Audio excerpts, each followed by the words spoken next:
Hello, hello. Happy Tuesday, because Monday was a holiday. So the Data Bite's coming a day late this week. I hope you are doing well. If you are one of those humans who is now on summer vacation, I hope you are enjoying your first week of summer vacation. If you are one of those humans who still has a month to go, you got this. You can totally do it.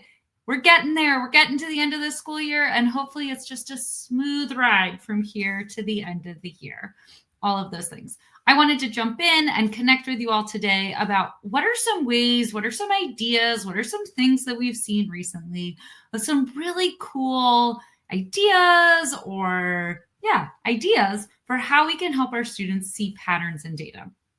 And a fantastic teacher in Oregon that we've been working with this year sent us this super cool YouTube video that was put out by the NASA Goddard folks.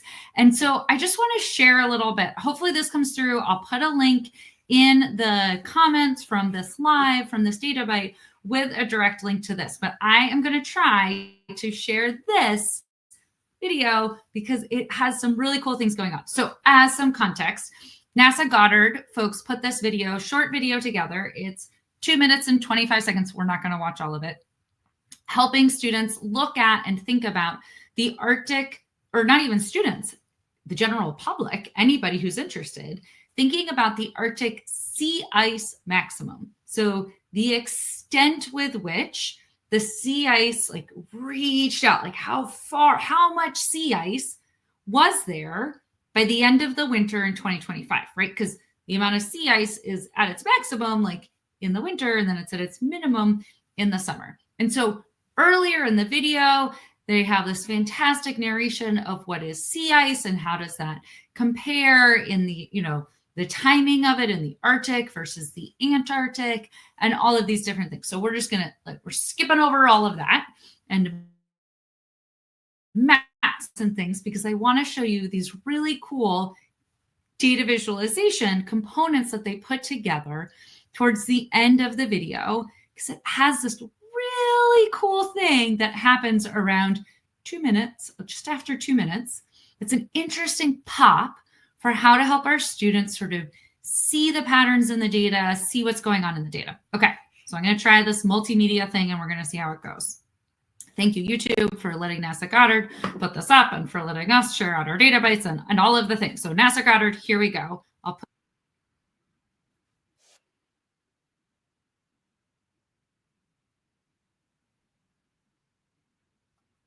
Okay, so let me pause for a second.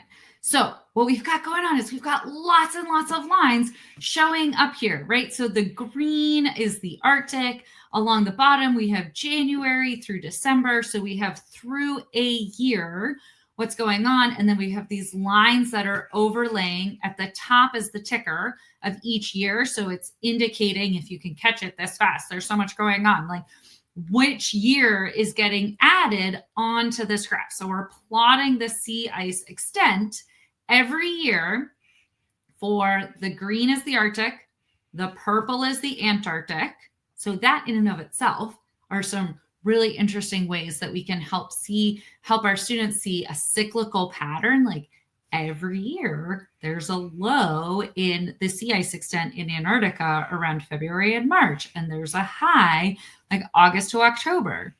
There's a high in the Arctic between January through March, and there's a low in the Arctic between August and October, right? So these are patterns, this consistent high and low year after year after year that we are seeing. So green Arctic, purple Antarctic. So we're using colors here. We're overlaying them to help anybody see the patterns. And then up here in the blue is we have the global total, all the sea ice extent across all of it. So so much data is going into this one graph. So, and then across the y-axis, up our vertical axis, we have the million of kilometers squared of the sea ice. So already in this one piece, there's a bunch of things that we are doing to try to help indicate that time lapse, that time series, that year over year, we have a consistent pattern of a cyclical up and down.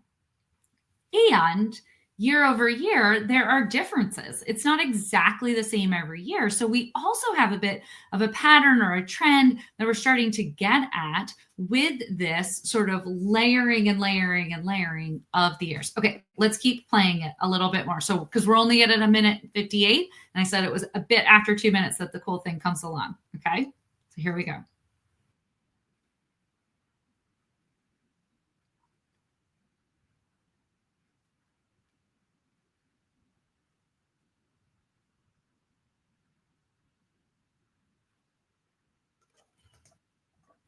Okay, so that was it. Did you see it? Let's go back.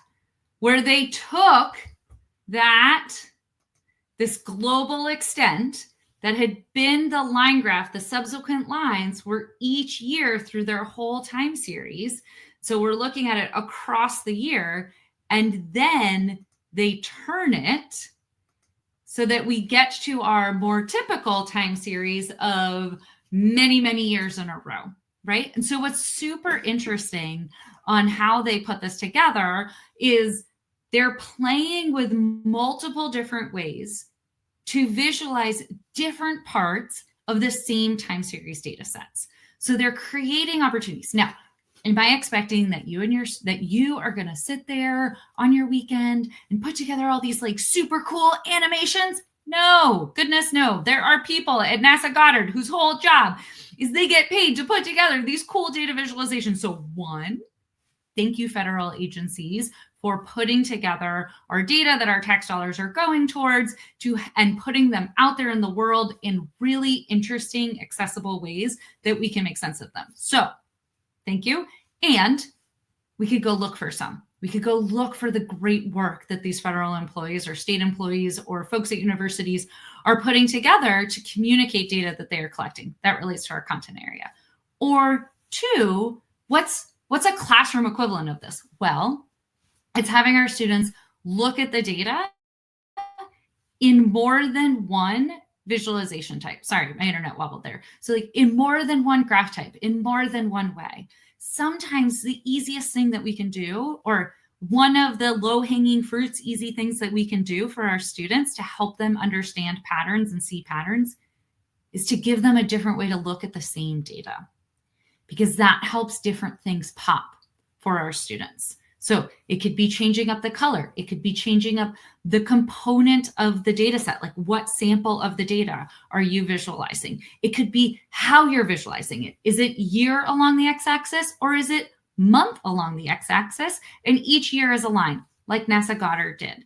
It could be an entirely different kind of visualization with the same data. So changing things up like that can have a big impact as a way to help our students make sense of data. So woo woo, thank you, NASA Goddard, for this awesome video and for helping sort of show that clip. If you are interested in other ways to help your students, other ideas for how to help your students make sense of data, see the patterns in the data, then I highly recommend our article on how we can help students make sense of patterns, where we dive into in our science classrooms. There are 5 common patterns that we see over and over and over again from upper elementary through high school. We don't always see them in every unit or in every content area every time we're working with data, but across the spectrum, upper elementary through high school, these are sort of the bedrock core data patterns that we have. And so we unpack in this article kind of what they are and how to teach them and how to help students basically have the base understanding. They have that foundation of what are these patterns before we ask them to find them in data out in the wild, or data in the real world, or data in our curriculum, any of those things. So hopefully there are a few ideas and a few nuggets that you can take away, maybe a few bite-sized pieces of how you could bring data and helping your students make sense of patterns in there. And I would be remiss to say, oh, the Dataspire merch store is up. It's running, and 20% off of everything in these first couple of weeks that it is up. So if you have been noticing the mug on my shelf and you're like, I want a mug, mugs are super cool for, I don't know, holding pens or things like that, or drinking your morning coffee, any of those things, then you can head on over to the Dataspire merch store and with that, I'm done. Have a wonderful week. Hope you're doing well. Talk to you next week. Thanks, everyone. Until then, stay curious, keep exploring. Bye-bye.